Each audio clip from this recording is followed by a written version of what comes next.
کسان سب سے اچھے دانے سنبھال کے رکھتا ہے، جو بیج ہوتا ہے وہ سب سے بہتر ہوتا ہے، اس کو زمین میں دانہ ڈالتے ہوئے کوئی جھجک نہیں ہوتی کہ مٹی میں دانے رول رہا ہوں، اس لیے جھجک نہیں ہوتی کہ وہ اپنی آنکھوں سے کئی بار مشاہدہ کر چکا ہے کہ میں ایک دیتا ہوں، اللہ کئی عطا کرتا ہے، اس لیے وہ اچھے دانے زمین میں ڈالتا ہے۔ کوئی کسان ایسا تو نہیں کرتا کہ مریل بیج ڈال دے، وہ کہتا ہے ساری محنت ضائع چلی جائے گی۔ تو اسی طرح تم راہ خدا میں دو تو سب سے اچھا دو، یہ نہیں ہے کہ جو سب سے کمزور ہے وہ تم اللہ کی راہ میں دے دو۔ یہ ہم نے ایکسپورٹ کوالٹی نکال لی، باغ سے پھل توڑا، یہ ایکسپورٹ کوالٹی ہے، یہ دوستوں کے لیے تحائف تیار کر رہے، یہ گھر والوں کے لیے ہے، یہ ہم منڈی میں بھیج رہے ہیں، اور باقی جو آخر میں رہ گیا کمزور سڑا ہوا اس کا ڈھیر لگا دیا، یہ غربا کے لیے۔ اللہ تعالیٰ فرماتا ہے کہ اگر تمہیں اس طرح کا دیا جائے تو تم اس کو قبول کرو گے، لستم بآخذی ہے، تم کبھی بھی اس کو قبول نہیں کرو گے۔ تو فرمایا اللہ بھی غنی ہے، اس کی راہ میں ردی کیوں دیتے ہو؟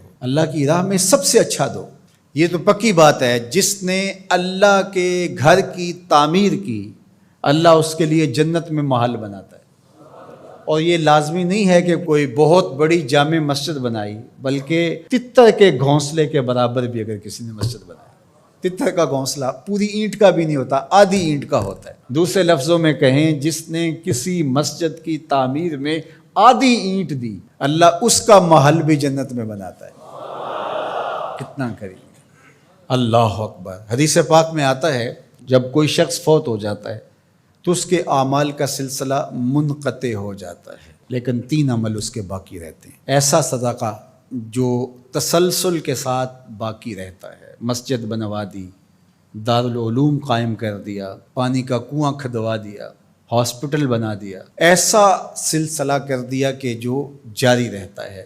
دوسرا، او علم ينتفع بہ، یا ایسا علم جس سے لوگوں کو نفع پہنچے، ادارہ قائم کیا، لوگوں نے وہاں حفظ قرآن کیا، دین کا علم سیکھا، لوگوں کو فائدہ پہنچا۔ جب تک علم آگے بڑھتا رہے گا، جس نے انتظام و انصرام کیا، اللہ اس کے نامہ اعمال کے اندر اجر داخل فرماتا رہے گا۔ بلکہ اس کی تشریح میں دیکھ رہا تھا کہ صرف علم دین ہی نہیں، ہر وہ علم جو نافع ہو، اگر کسی نے کسی کو کوئی ہنر سکھا دیا اور اس کے ذریعے وہ حلال رزق کمانے لگا، اپنے بچوں کی ضرورت کو پورا کرنے لگا، جس نے ہنر سکھایا تھا اللہ اس کو بھی اجر عطا کرے گا۔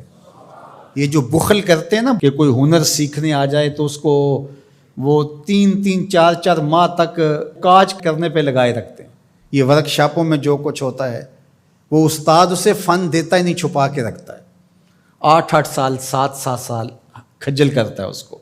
حالانکہ جو بچہ سکول نہیں جا سکا اور ورک شاپ میں کام سیکھنے آیا ہے، درزی کے پاس کام سیکھنے آیا ہے، اور دیگر کوئی فن سیکھنے آیا ہے، تو اس کا مطلب ہے کہ گھر میں غربت اتنی ہے کہ یہ بچہ پڑھنے نہیں جا سکا، مجبوریوں نے اسے کام پہ کھینچ کے بھیج دیا ہے۔ یا 3 ماہ لگا دیے اس کو صرف کاج سکھانے پہ، اور اس کو پانا دے کر کے صرف پہیا کھولنے پر 3 ماہ ضائع کر دیے۔ آپ اس کو 6 ماہ میں کاریگر بنا کے بھیج دیں، وہ روزی کمانے لگے گا، عرش کا رب آپ پہ بڑی رحمت نازل فرمائے۔